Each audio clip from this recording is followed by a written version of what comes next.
students, in continuation of the previous lecture, we will study today the second part of the partition chromatography. इसमें पिछले turn पे अपन ने पढ़ा था कि पार्टीशन क्रोमेटोग्राफी क्या होती है, ठीक है, इसकी थ्योरी क्या होती है, इसका प्रोसीजर क्या होता है, और थ्योरी में अपन ने लास्ट में निकाल लिया था कि ये पार्टीशन क्रोमेटोग्राफी प्लेट थ्योरी के अकॉर्डिंग कंट्रोल होती है, ठीक है। इसके ये प्लेट थ्योरी के अकॉर्डिंग चलती है, यानी कि इसमें जो कॉलम होता है वो स्मॉल प्लेट्स में बटा हुआ होता है। और लास्ट में फिर हमने क्या निकाल लिया था, इसका एक अपन ने इक्वेशन निकाली थी, that is factorial r will be equal to 1/√2 pi r into N D V upon R V H raise to the power r into E R minus N D V upon B H, ये अपन ने निकाला था। जहां पे B H क्या है, B H अपन ने बोला था इफेक्टिव प्लेट वॉल्यूम, और डीवी अपन ने बोला था स्मॉल अमाउंट ऑफ वॉल्यूम जो कि एक प्लेट से दूसरी प्लेट में कंटिन्यूस फ्लो करता है, ठीक है। अब हम इसके आगे का पढ़ेंगे कि प्लेट थ्योरी की एडवांटेज और डिसएडवांटेज क्या थी। तो सबसे पहले तो अपन लेते हैं एडवांटेज ऑफ प्लेट थ्योरी, ठीक है। प्लेट थ्योरी जो है वो हमें एक सेटिस्फैक्टरी एक्सप्लेनेशन प्रोवाइड करती है जो किसी भी लिक्विड क्रोमेटोग्राफी में कॉलम में होने वाले मूवमेंट तक बेस्ड होती है, ठीक है।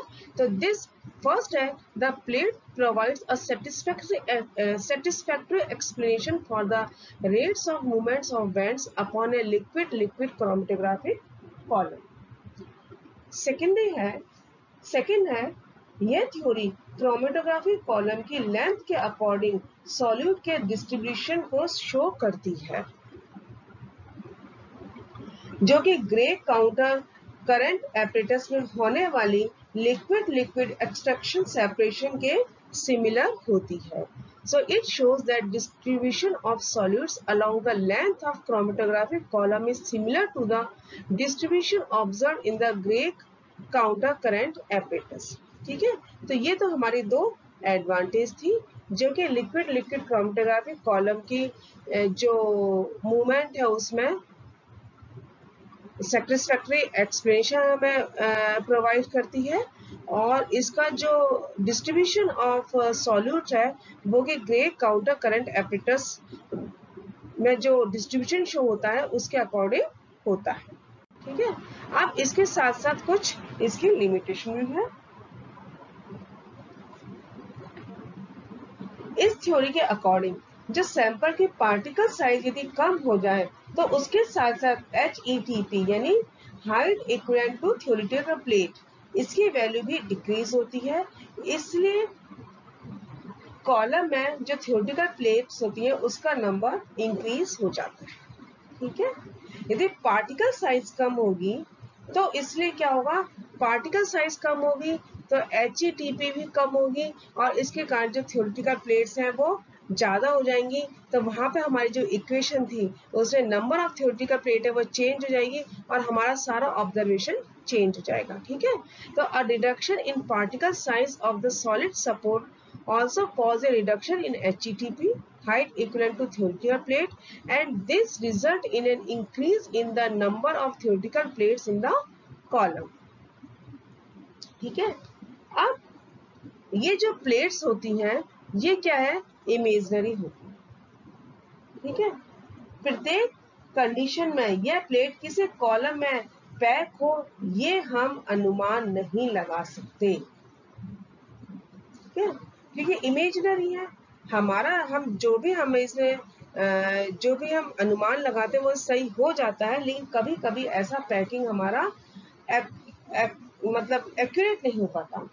इसलिए कॉलम बैंड जो होती है उसकी जो ब्रॉडनिंग होती है उसके लिए एक गतिज ऊर्जा का मापन होती है, यानी कॉलम की जो बॉन्ड ब्रॉडनिंग होगी, जो बॉन्ड की चौड़ाई होगी, विड्थ जो बढ़ेगी, उसकी जो गतिज ऊर्जा है उसका मापन होती है।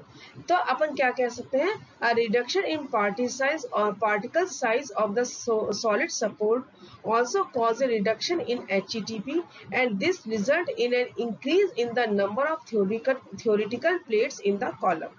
Second, plate number is an indication only how well a column has been packed. ठीक है, सिर्फ हम अनुमान लगा सकते हैं, इंडिकेशन मिल सकता है कि कॉलम कितनी अच्छी तरह पैक हुआ है. It can not adequately predict column performance under all condition. सारी ही कंडीशन में हम इसकी पैकिंग का पता नहीं लगा सकते. It is design to be primarily a measure of kinetic contribution to band broadening. ठीक है, दूसरा क्या है कि हर कॉलम में एक ऑप्टिमम फ्लो रेट होती है. हर कॉलम के ऑपरेशन के लिए एक ऑप्टिमम फ्लो रेट होगी, तभी हमारा कॉलम ऑपरेट करेगा, अदरवाइज नहीं करेगा. ठीक है, और जो हमारी बैंड जो मिलती हैं वो क्या होता है, कभी कभी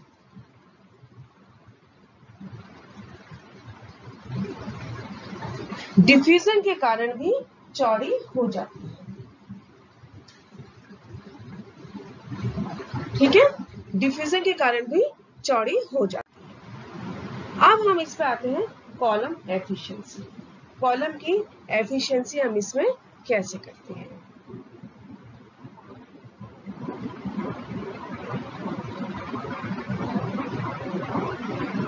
अब हमने इसमें क्या कहा, जो पार्टीशन क्रोमेटोग्राफी है वो किस थ्योरी के अकॉर्डिंग चलती है, प्लेट थ्योरी के अकॉर्डिंग चलती है. ठीक है, अब प्लेट थ्योरी, जैसा कि मैं आपको स्टार्टिंग में प्लेट थ्योरी के बारे में भी बता चुकी हूँ, उसमें क्या होता है कि कॉलम छोटी छोटी प्लेट्स में बटा हुआ आता है और हर प्लेट पर सॉलिड, स्टेशनरी और मोबाइल फेज के बीच में एक इक्विलिब्रियम एस्टेब्लिश होता है.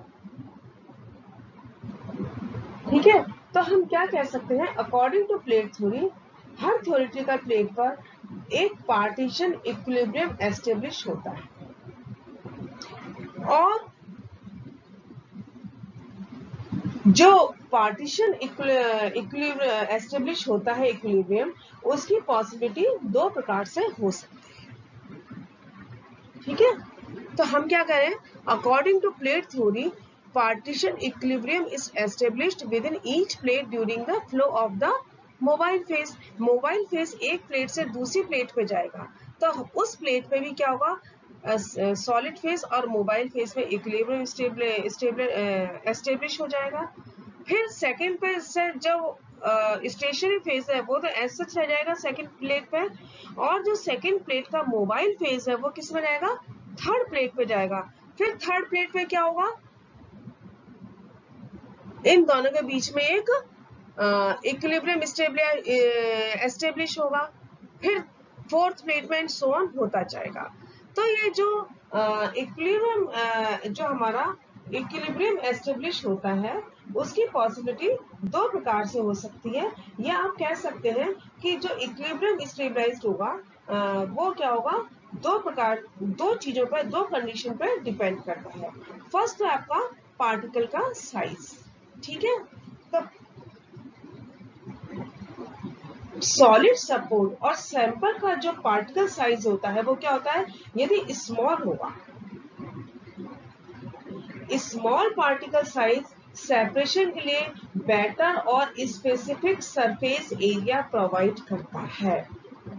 तो सॉलिड सपोर्ट का जो पार्टिकल साइज होता है वो कैसा होता है, जितना संभव हो सके उतना छोटा होना चाहिए, क्योंकि हमारा क्या है, जितना छोटा होगा वो हमारा उतना ही ज्यादा जो सरफेस एरिया है वो उसको बढ़ा देगा, और जो स्पेस इनके बीच का होगा पार्टिकल्स का उसको वो मिनिमाइज कर जाएगा. ठीक है, तो आप क्या कह सकते हैं, सॉलिड सपोर्ट और सैंपल का जो इस पार्टिकल का जो साइज होगा वो जितना छोटा होगा उतना अच्छा होगा, क्योंकि जितना छोटा साइज होगा वो सेपरेशन के लिए बेटर और स्पेसिफिक सरफेस एरिया प्रोवाइड करता है, जिससे इक्विलिब्रियम स्टेबलाइज्ड होने के चांसेस बढ़ जाते हैं तो हम क्या कह सकते हैं, पार्टिकल साइज में जो रिडक्शन होगा उसके साथ साथ जो HETP है उसकी वैल्यू भी डिक्रीज होगी। ठीक है, थ्योरेटिकल प्लेट की जो हाइट है वो डिक्रीज होगी और थ्योरेटिकल प्लेट्स की जो नंबर है वो इंक्रीज हो जाएगा और जो सेपरेशन होगा वो ज्यादा स्पेसिफिक होगा। ठीक है, तो reduction in particle size also cause a reduction in HETP and this result in increase in the number of theoretical plates in the column। ठीक है, फिर दूसरा हम क्या कह सकते हैं, जो दूसरा फैक्टर है वो क्या होगा, फ्लो रेट। तो स्टेशनरी फेज पर मोबाइल फेज की जो फ्लो रेट होती है, ठीक है, वो क्या होगा, यदि जो ऑप्टिमम हम यदि फ्लो रेट को अप्लाई करेंगे तो उससे इक्विलिब्रियम स्पेसिफिक रेट के साथ स्टेबलाइज्ड होता है। तो probability of equilibrium being reached at each plate is also enhanced by a slow flow rate. This can be explained by the increased probability that the solute will diffuse from one plate to the next. In other words, there is an optimum flow rate for the operation of any column. तो flow rate कैसी होनी चाहिए, optimum होनी चाहिए। Flow rate optimum होने से क्या होगा, सॉलिड का एक प्लेट से दूसरी प्लेट पे जो डिफ्यूज होने की चांसेस है वो बढ़ जाएंगे। According to plate theory, solid जो है would behave ideally so that partition coefficient would be independent of the solute concentration. Plate theory जो है वो आइडियली बिहेव करती है। प्लेट थ्योरी में सॉल्यूट जो है वो आइडियली बिहेव करनी चाहिए, जिसके कारण जो पार्टीशन कोएफिशिएंट के जो होता है वो सॉल्यूट की कंसंट्रेशन से इंडिपेंडेंट रहता है।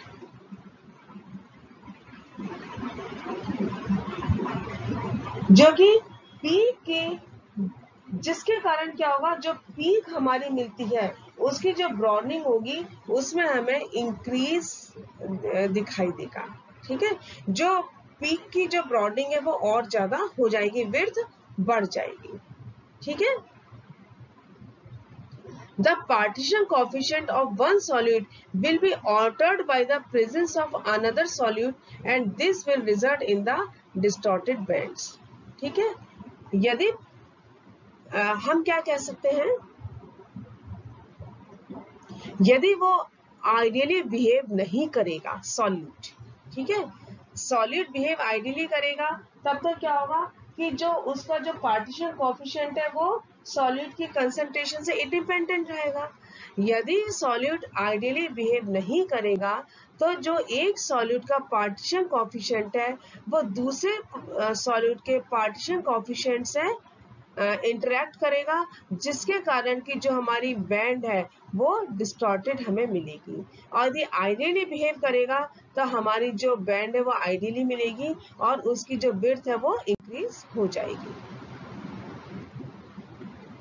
अब हम क्या कह सकते हैं कि जो कॉलम की जो एफिशिएंसी होती है किसी भी क्रोमेटोग्राफिक सिस्टम में, वो हम क्या कहते हैं, प्लेट हाइट और नंबर ऑफ थ्योरेटिकल प्लेट, इन दोनों से एक्सप्रेस की जा सकती है।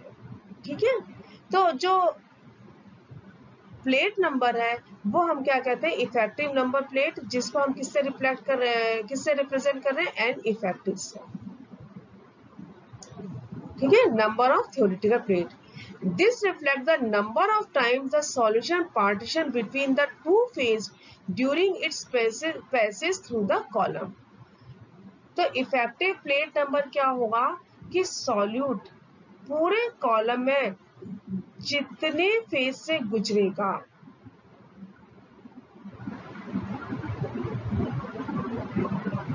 वो कितने टाइम उसमें पार्टीशन उसका होता है, वो कहलाता है इफेक्टिव प्लेट नंबर। यानी कि जितनी प्लेट्स होंगी पूरे कॉलम में, ठीक है, जिनसे कि सॉल्यूट आपका पास होता है।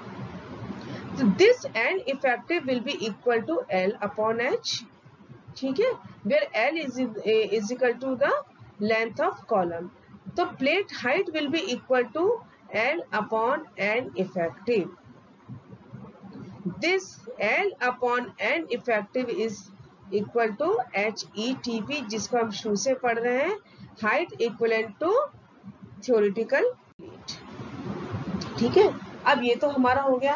अब हम ये देखते हैं कि इससे जो हम पार्टीशन क्रोमेटोग्राफी कर रहे हैं वो पार्टीशन क्रोमेटोग्राफी का क्या यूज है, या इससे हम किसी भी कंपोनेंट को किस तरीके से आइडेंटिफाई कर सकते हैं. ठीक है, तो इसमें देखिए हमारा जो है कलर्ड और कलरलेस, रंगीन और रंगहीन दोनों तरीके के कंपाउंड्स को हम डिटेक्ट कर सकते हैं. ठीक है,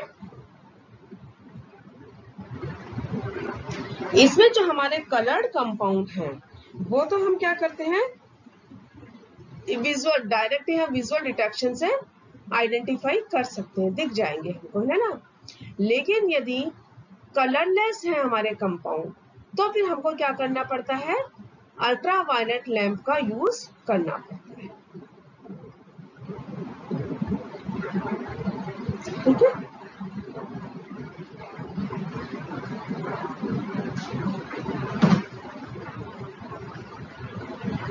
तो इसमें हम क्या कहेंगे, यदि हमारा कॉलम क्वार्ट्ज ट्यूब का बना हुआ होता है तो हमको क्या कहते हैं कि जो अल्ट्रावायलेट लैंप जो होती हैं उसमें हमारा जो ट्यूब होता है उसको हम हॉरिजॉन्टली सेट कर सकते हैं. बात हम किसकी कर रहे हैं, कलरलेस कंपाउंड की.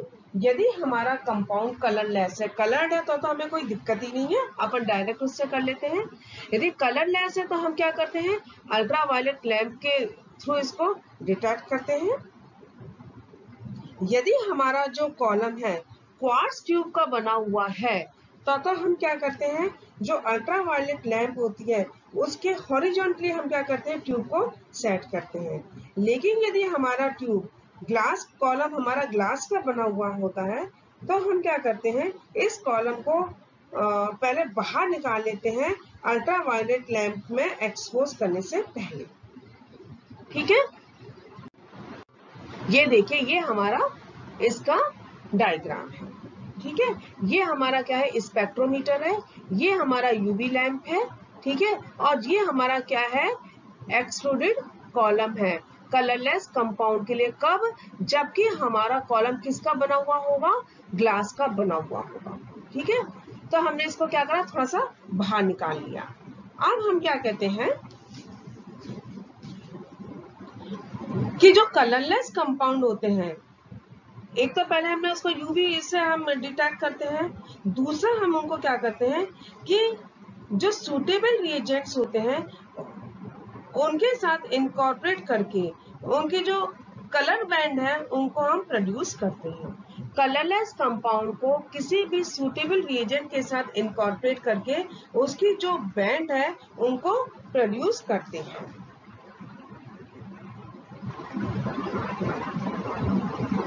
ठीक है, और we can say that colorless component can be made to develop color by marking or brushing them with suitable reagents. जैसे कि यदि आपका फिनोल्स है तो फिनोल क्या करते हैं कि फेरिक क्लोराइड के थ्रू हम इसको डेवलप करते हैं. ठीक है, और कभी कभी जो हम बैंड्स हैं उनको हम इंडिकेटर को इनकॉर्पोरेट करके भी करते हैं. जैसे कि हमारा ब्रोमोक्रिसॉल है, उसको हम ब्रोमोक्रिसॉल को सिलिका जेल के साथ मिला देते हैं. ठीक है,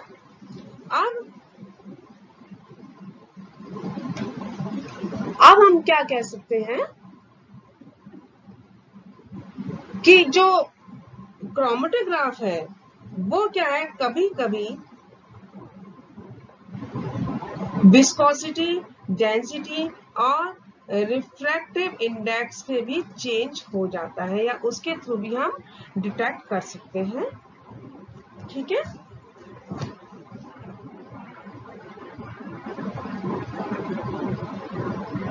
और हम कह सकते हैं कि जो सैंपल है उसकी विस्कोसिटी, डेंसिटी और रिफ्रैक्टिव इंडेक्स में चेंज करके हम कलरलेस कंपाउंड के जो कॉलम्स हैं उसको डिटेक्ट कर सकते हैं। और हम क्या कर सकते हैं, ऑटो रेडियोग्राफी के थ्रू भी हम क्रोमेटोग्राफी को डिटेक्ट कर सकते हैं। The original colorless substance are made to give derivative with radioactive isotope as bromine 82. The location of the derivative then can be discovered by either by autoradiography or by scanning.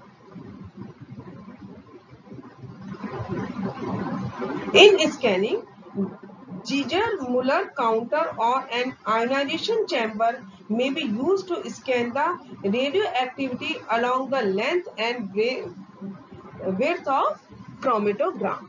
ठीक है, अब हम आते हैं इसकी एप्लीकेशन पे। इसकी applications क्या क्या है?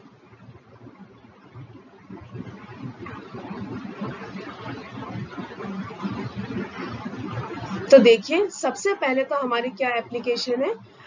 This partition chromatography has become a powerful tool for the separation of closely related substances such as numerous amino acids formed in the hydrolysis of protein, separation and analysis of closely related aliphatic alcohol, separation of sugar derivative, etc.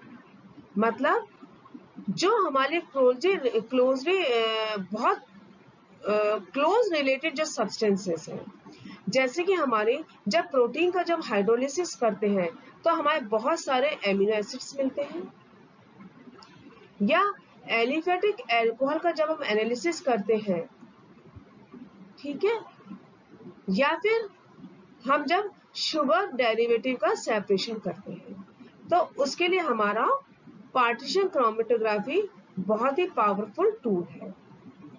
अब हमने देखिए next slide में अब क्या लिया है हमने, कि यदि हमारे पास कार्बोक्सिलिक एसिड है कोई भी, उसमें बहुत सारे जो एसिड्स हैं उनका सेपरेशन हम किस तरीके से करते हैं।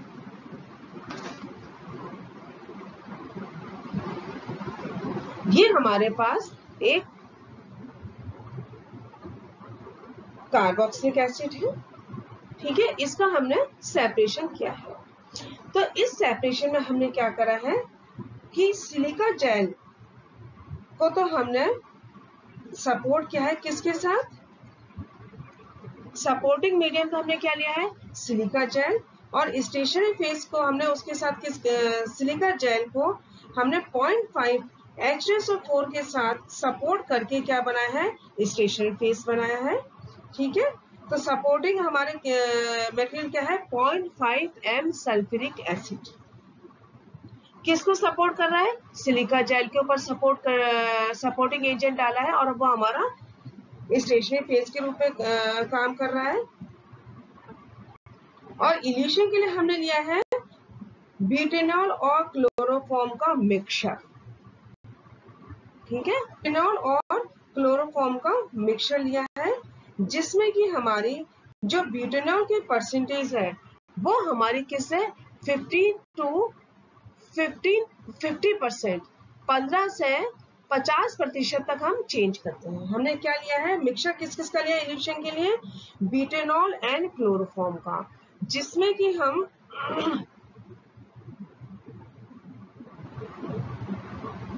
ब्यूटेनॉल की जो परसेंटेज है 15% से हम इसको 50% तक चेंज करते हैं। तो देखिए हमारे पास सबसे पहले तो पायरुविक एसिड होता है सेपरेट, फिर हमारा ग्लूटारिक फ्यूमेरिक एसिड होता है, देन हमारा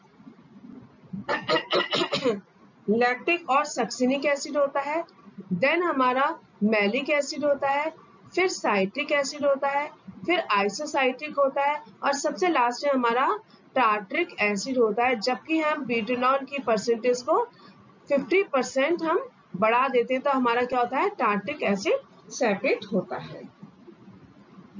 जो हमारे इल्यूटेड फ्रैक्शन है वो हम क्या करते हैं, जो जो हमारे एसिड हमारे हो रहे हैं, बाहर आ रहे हैं, उनको हम कैसे आइडेंटिफाई करेंगे? तो हम क्या करते हैं इनको हम टाइट्रेट करते हैं। ये किसके लिए? स्टैंडर्ड सॉल्यूशन ऑफ बेस के साथ। जो हमारे एसिड है उसको हम एनालाइज किसके करेंगे? एसिड को हम बेस के साथ एनालाइज करेंगे। तो एनालाइज करने के लिए हम क्या करते हैं? स्टैंडर्ड सॉल्यूशन ऑफ बेस का हम स्टैंडर्ड सॉल्यूशन ले लेते हैं। यदि हमारा मान लीजिए कहीं पे सेपरेशन पूरा नहीं होता है तो हम क्या करते हैं कि जो हमारा जो इल्यूटिंग जो फ्रैक्शन है, जो इल्यूटिंग सब्सटेंस है, उसका हम फ्रैक्शन जो है, फ्रैक्शंस में हम वो लंबे समय तक कॉलम में से पास करते हैं, जिससे कि हमारा जो वेरियस कंपोनेंट में जो आइसोलेशन है वो हमारा सेटिस्फैक्टरी तरीके से हो जाए। तो ये हमारा पार्टीशन क्रोमेटोग्राफी की एप्लीकेशंस थी। तो यहाँ हमारा पार्टीशन क्रोमेटोग्राफी कंप्लीट होता है। नेक्स्ट टर्न पे हम एक नई क्रोमेटोग्राफी के साथ आएंगे। Till then, good bye.